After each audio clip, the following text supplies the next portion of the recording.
క్రీస్తు వారు మాట్లాడుతూ తన శిష్యుల్ని వెంబడించిన తర్వాత ఆయన టీచింగ్లో కూర్చోబెట్టాడు. కూర్చోబెట్టిన ఆయన ప్రారంభిస్తే ఆయన ఏమంటున్నాడు చూడండి.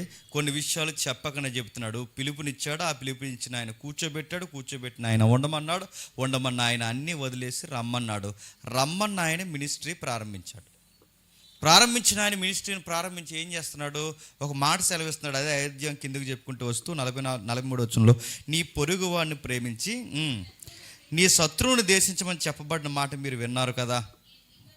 నేను మీతో చెప్పినదేమనగా, మీ పరలోకమందున్న తండ్రికి మీరు కుమారులగునట్లు మీ శత్రువుని చెప్పండి ప్రేమించండి. బాగా వినండి. ఏ గురువు అయినా శిష్యులకు నేర్పించేది ఏంటి చెప్పండి? ట్రైనింగ్లో ఏ గురువైనా శిష్యులకి ఏమి నేర్పిస్తాడు? ఎవరైతే మనకు శత్రువులు ఉన్నారో వాళ్ళందరినీ కనిపెట్టుకున్నారు అబ్బాయిలు. వాళ్ళు ఏమైనా ఎక్స్ట్రాలు చేస్తే కనుక మరి చాలా స్ట్రాంగ్గా మనం కౌంటర్ ఇవ్వాలి. మరి మామూలు వ్యవహారం కాదు. వాళ్ళ ఫేక్ అకౌంట్లు వస్తే మనం ఫేక్ అకౌంట్లతో వెళ్ళాలి. వాళ్ళు ఫేక్ కమెంట్లు పెడితే మనం ఫేక్ కమెంట్లు పెట్టాలి. అలా యాంటీ హ్యాండ్ వస్తే చెప్పండి, మనం యాంటీ హ్యాండ్లో మామూలు ఉండకూడదు. మన తడాకి ఏంటో వాళ్ళకే చెప్పండి.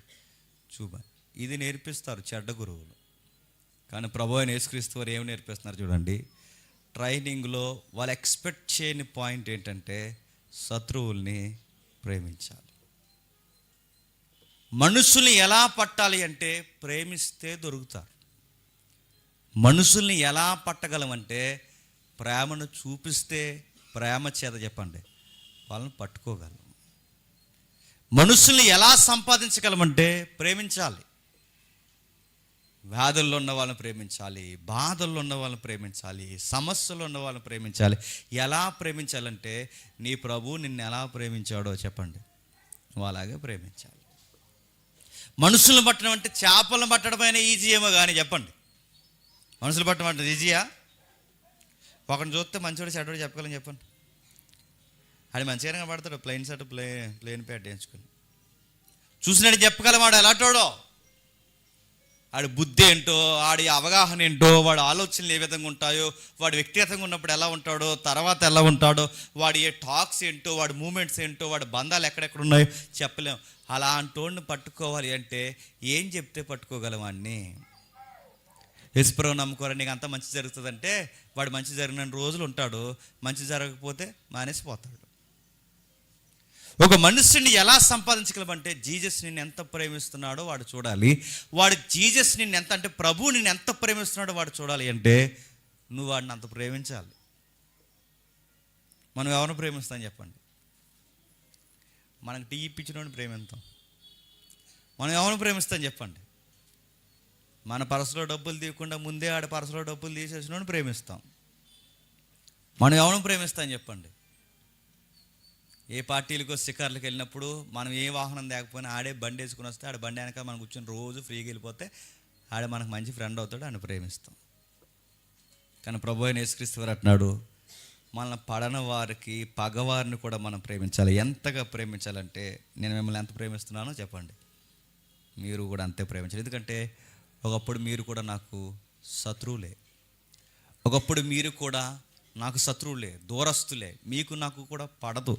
మీకు నాకు పడన సమయంలో శత్రువులైన మిమ్మల్ని నేను ఎలా అయితే ప్రేమించానో, మీ బలహీనతలను, మీ ఇబ్బందులను, మీ సమస్యలను, మీ శత్రుత్వాన్ని నేను ఎలా అర్థం చేసుకుని మీ చేతులు నేను ఎలా పట్టుకున్నానో మీరు కూడా ఇతరులని చెప్పండి ప్రేమించాలి.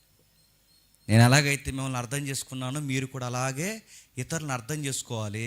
అందుకే నా ట్రైనింగ్లో మీకు మొట్టమొదట ప్రేమించండి అని చెప్తున్నాను. ఇంకేం రాస్తున్నాడు చూడండి. అదే 5వ అధ్యాయం 44 వచనం ఒకసారి మళ్ళీ చదువుదాం. అదే 5వ అధ్యాయం 44 వచనం. నేను మీతో చెప్పినదేమనగా, మీరు పరలోకమందున్న తండ్రికి కుమారులు అవ్వాలి అంటే మీ శత్రువులను ప్రేమించాలి, మిమ్మల్ని హింసించే వారి కొరకు. ఇప్పుడు చెప్పండి, రెండో పాయింట్ చాలా కష్టంగా ఉంటుంది మనకి. చెప్పండి, మొదటితో ప్రేమించడం ఏదోలా కష్టంగా ఏదోలా చేస్తాం. రెండోది ఏం చేయాలట చెప్పండి. మనం ప్రార్థన ఎవరి కోసం చేస్తాం చెప్పాలి? మీ అమ్మ కోసం చేస్తావు, మీ నాన్న కోసం చేస్తావు, నీకు పెళ్ళి అయితే మీ ఆవిడ కోసం చేస్తావు, పిల్లలు పుడితే మీ పిల్లల కోసం చేస్తావు. అన్నిటికన్నా ముఖ్యంగా అందరికన్నా ముందుగా నీ కోసం నువ్వు చేసుకుంటావు. అన్నిటికన్నా ముఖ్యంగా నీ ఉద్యోగం కోసం చేసుకుంటావు, నీ సంపాదన కోసం చేసుకుంటావు, నీ ఆరోగ్యం కోసం చేసుకుంటావు. పెద్ద సువార్త మీద తిరుగుతున్నావు అన్నట్టు నీ రాకపోకలు అన్నీ దేవుడు కాచి కాపాడాలని ఆ రాకపోకల కొరకు ప్రార్థన చేసుకుంటావు. కానీ మనం ఎప్పుడు కూడా ప్రార్థనలు ఎవరిని జ్ఞాపకం చేసుకొని చెప్పండి? శత్రువుని. ఏమని ప్రార్థన చేయాలట? ప్రభా వాడు మాకు చాలా ఇబ్బందికరంగా ఉన్నాడు, ఇంక ఈరోజు ఊరు వెళ్తున్నాడంట, ఇంకెప్పుడు రాకుండా నాపే అని చేయకూడదు. ప్రభు వాడు చాలా ఇబ్బందికరంగా మాకు మారిపోయాడు, ఏంటి నువ్వు ఇంకా అలా వదిలేస్తావు, ఇదిగో మళ్ళీ తుఫాన్ అంటున్నావు, ఆ తుఫాన్ ఏదో మా ఇంటి మీదకి వచ్చినా రాకపోయినా పర్లేదు కానీ చెప్పండి, ఆడి ఇంటి మీద పోయిలో కొంచెం చూడు ప్రభా, ఆడేదోటి అయిపోతే నా సాక్ష్యం గొప్పగా ఉంటుంది, నువ్వు ఏదోటి చేయి ప్రభా అనకూడదు. మరి ఏమని చెప్తున్నాడు చూడండి, శత్రువుల కొరకు ప్రార్థన చేయాలట. ఆ శత్రువుల కొరకు ఏమని ప్రార్థన చేయాలంటే, ఆ కింది కానీ మీరు అధ్యాయాల సారం కానీ మీరు తర్వాత గ్రహిస్తే వాళ్ళని దీవించండి ప్రభా అని ప్రార్థన చేయాలట. మాకు ఏ అవసరతలు ఉన్నావో వారికి కూడా అవసరతలు ఉన్నాయి ప్రభా, అవసరతలు తీర్చు. మేము ఏవైతే కోరుకుంటున్నామో వాళ్ళకు కూడా అవే కోరికలు ఉన్నవి కూడా తీర్చు. మమ్మల్ని ఎలాగైతే దీవించాలని మా ప్రార్థనలో మేము కోరుకుంటున్నామో వాళ్ళ ప్రార్థనలకి వాళ్ళకు కూడా జవాబు దయచేసి వాళ్ళని కూడా ఆశీర్వదించు. ఇప్పుడు చెప్పండి, క్రైస్తవ్యంలో క్రీస్తుని వెంబడించడం అంటే మనకి ఇష్టం లేని తొలడుగు ఏంటి చెప్పనా? మన ఎనిమీస్ని లవ్ చేయాలి. రెండవది వాళ్ళ కొరకు ప్రేయర్ చేయాలి. అలా ఉన్నవారే ఆయన వెంబడించగలరంట, అలా ఉన్నవారే వెంబడించగలరు. బయట ఏ రిలీజన్ కానీ, ఏ మార్గాలు కానీ, ఏ బోధలు కానీ మీరు తీసుకోండి, ఎక్కడ కూడా శత్రువులను ప్రేమించడని ఏ బోధకుడు లేదా ఏ దైవము చెప్పలేదు. వాళ్ళు ఏమన్నారు చెప్పనా? ఇదిగో నాశనానికి వాళ్ళ పంటికి పన్ను కంటికి కన్నన్న కితాబులు చెప్పే బోధలు ఉన్నాయి. అప్పటికే ఆ రోజుల్లో ఉన్నాయి, ఈ రోజుల్లో ఉన్నాయి. భయంకరమైన ఇదిగో అనేకమైన విషయాలు ఉన్నాయి. అనేకమైన విషయాలు చెప్తూ మీ శత్రువులు పాడైనా పర్లేదు, ఎందుకంటే అనేక బోధలు చెప్తున్నా. ఏమని చెప్తున్నా తెలుసా? ఇదిగో దేవుడు ఎందుకు రాబోతున్నాడు అంటే, మనకు చెప్తున్న మాటలు కొన్ని చెప్తే వాళ్ళకి వివాదం అవుద్ది. ఆ మాటలు చెప్తున్నా, శత్రువులైన వారికి పగ తీర్చుకోవడానికి దేవుడు రాబోతున్నాడు అన్నారు. కానీ ఈ దేవుడు అందుకు రాలేదట. శత్రువులతో పగ తీర్చుకోవడానికి కాదు, శత్రువులతో ఫైట్ చేయడానికి కాదు. ఈయన ఎందుకు వచ్చాడంటే చెప్పండి, శత్రువులను ప్రేమించడానికి వచ్చాడట. ఇంకేం చెప్పాడు? ఇదే సారాన్ని ముందు కొనసాగిస్తూ లూకాసు సువార్త 6వ అధ్యాయం 35వ వచనం చూడండి ఒకసారి. లూకాసు సువార్త 6వ అధ్యాయం, శిష్యులు చెప్తున్నాడు. లూకాసు సువార్త 6వ అధ్యాయం 35వ వచనం.